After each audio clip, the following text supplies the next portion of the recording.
নমস্কার মা সকলরা, নমস্কার, সালাম। ভাই ভালো আছেন সবাই? আপনারা একটু দোয়াটা করেন। আমি যাইতেছি আমার বাড়ি টাঙ্গাইল মির্জাপুর। যাত্রা পথ দীর্ঘ যাত্রা, মানে 5 ঘন্টা। নমস্কার মা সকলরা, নমস্কার। নিপাদির চ্যানেলে আইছেন, ভালো কথা। কালকে আইছিলাম রাতের বেলা, সরাসরি আমি শ্বশুর বাড়িতে বিদায় নিয়ে এসেছি। আসার পরে জেনে খাইলাম, রাত্রি থাকলাম। কারণ আমাদের রাস্তা তো অনেক দূর, তো এখান থেকে সকালবেলা কি দিদি করলা ভাজি মাছ ভাজি রান্না করে খাইলো। খাইয়া ওখানে যাইতেছি আমার মৃত্তিকার মায়া। তো নিপাদির চ্যানেলে যারা আমার ভিউয়ার্স আছে বা দিদির চ্যানেলে আইসা দেখতেছেন, সবাই দেখতে পারবেন আমার বাড়ি কি অবস্থা, কি অবস্থায় আছে, শ্বশুর বাড়ি আসার ফল কি, সবই দেখাবি। আজকে এই পর্যন্তই, এখন বিদায়। কয়দিন থাকবা বাড়িতে? কয়দিন থাকবা বাড়িতে? দিদি থাকুমু 2-1 দিন। আচ্ছা, কাজটা সাই রাইতা বইরো। আর তুমি দেখলে তো বাড়িটা একটু গরম থাকে, তুমি দেখলে তো ঠান্ডা থাকে। না আপনি যাইন, এই যে আমি যাইতেছি, আপনি যাইন।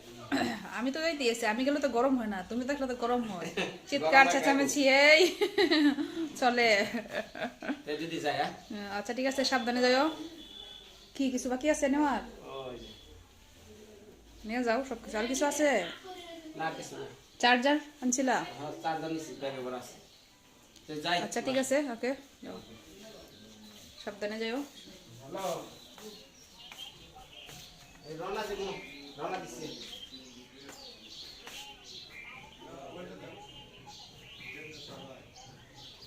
বুঝে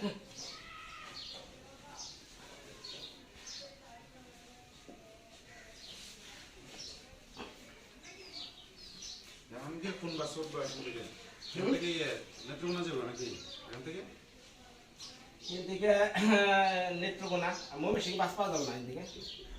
সরাসরি বাস না, সিএনজি আছে, সিএনজিতে যাওয়ার কিছু সিএনজি অ্যাক্সিডেন্ট করে বাসে যাও, বাসে সিএনজি অ্যাক্সিডেন্ট করে, সিএনজি সমস্যা।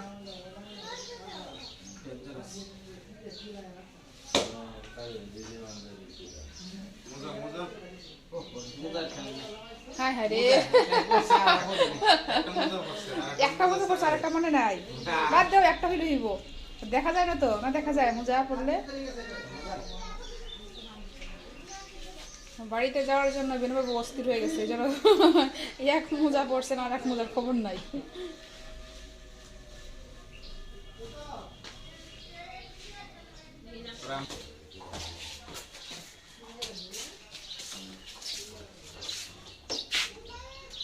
যাইয়া পরে আবার বিকেলে আসতেছে, আমি তো বাড়িতে চলে যাবো।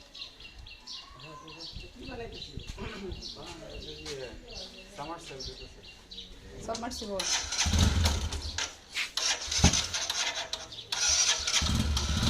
ওকে, ভালো থেকো, টাটা।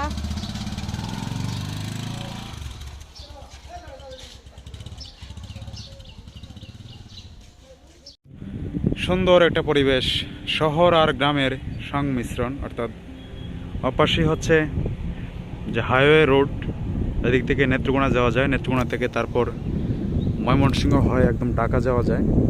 আর এই পাশে হচ্ছে একদম গ্রাম এলাকা, শহর আর গ্রামের যে একটা মিলনস্থল। এই হচ্ছে সেই রাস্তা। এই রাস্তা দিয়ে কিন্তু হাইওয়ে যে রোড রয়েছে এটার সাথে সংযোগ রয়েছে এবং এটাতে যাওয়া যায় এই রাস্তা দিয়ে। আর এই পাশে হচ্ছে কৃষি জমি, এগুলো গরু ধান।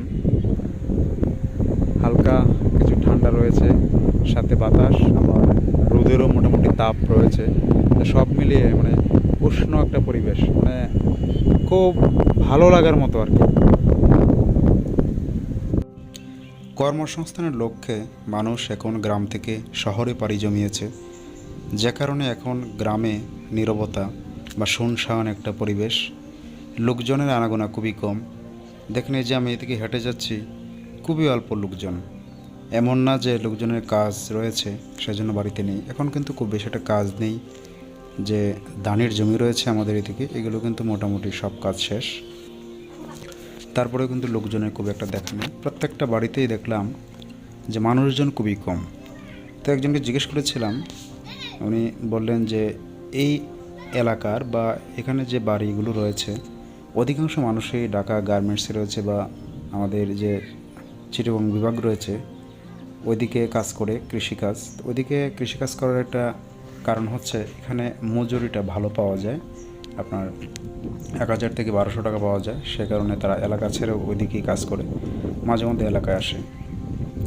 এক সময় হয়তো গ্রাম আরও শুনশান একটা পরিস্থিতি বিরাজ করবে, মানে আরও জনশূন্য হয়ে পড়বে, কারণ কর্মসংস্থানের লক্ষ্যে মানুষ দিনকে দিন শহরের দিকে পাড়ি জমাচ্ছে। পাশেই রয়েছে ধানের জমি, সুজলা সুফলা শস্য শ্যামলা একটা কথা রয়েছে।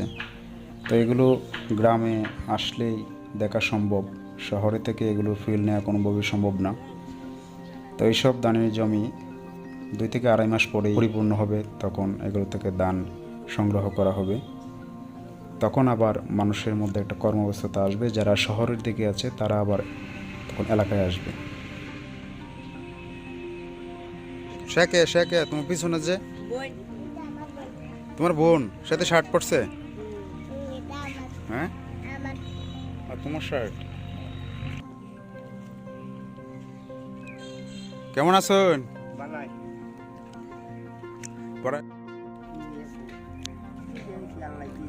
আপনার ছোট মেয়ে, ছোট মেয়ে,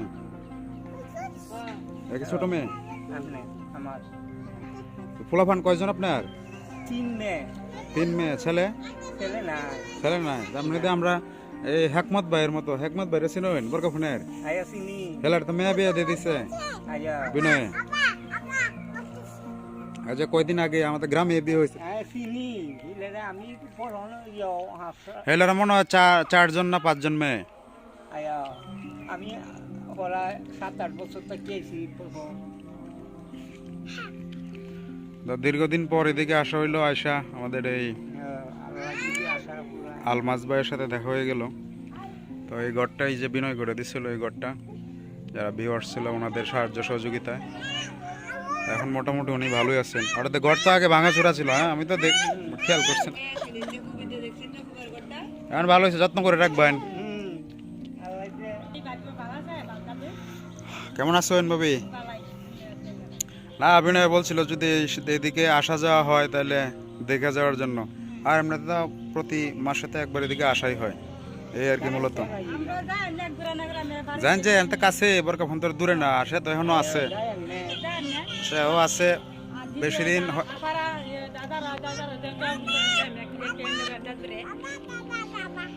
দিন হয়তো থাকবো না, তো ছোট বোনের সমস্যা আছে, সমাধান হয়ে গেলে হয়তো পরে চলে যাবো। জান যে একদিন বেড়ায় আসুন যে গিয়ে।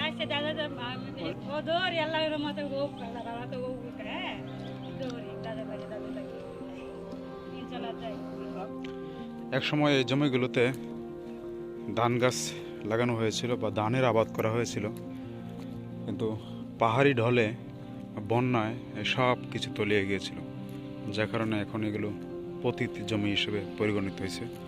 মানুষ আর এখানে এখন চাষাবাদ করে না করার এই অন্যতম একটা কারণই হচ্ছে বন্যা। আকস্মিক বন্যা হয়ে যায় পাহাড়ি ঢলে, সে কারণে এগুলো এখন বাজে অবস্থায় পড়ে আছে। আর এখানে বিশাল গর্ত, এখান থেকে মাটি কেটে দূরে কোথাও সরিয়ে নেওয়া হয়েছে, অর্থাৎ মাটি বিক্রি করা হয়েছে এখান থেকে। যদি এটাতে মনে হয় মাছের ডোবা বা মাছের ঘেরের মতো মনে হচ্ছে। আর পাশ দিয়েই হচ্ছে আমাদের এই কর্মকাণ্ডা থেকে সিদলি হয়ে নেত্রকোনা যাওয়ার রোড। এইদিকে বাস ট্রাক সবই চলে, তো দুপাশে কিন্তু গ্রাম, সুন্দর একটা পরিবেশ।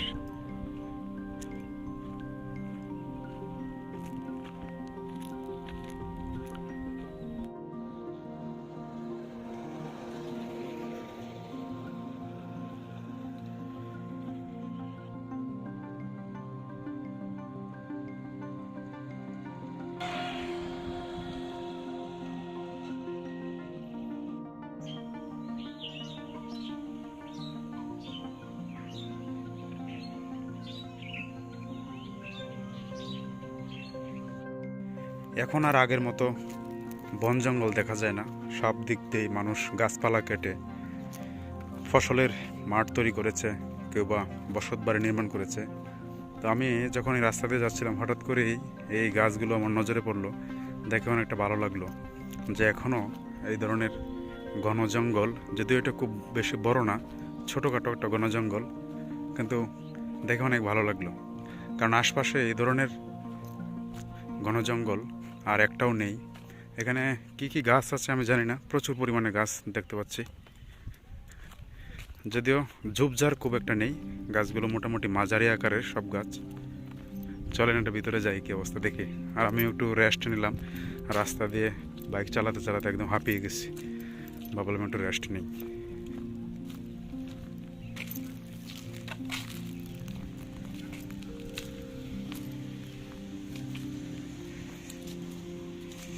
তো এখানে সব গাছ হচ্ছে মাঝারি গাছ, বড় কোনো গাছ নেই।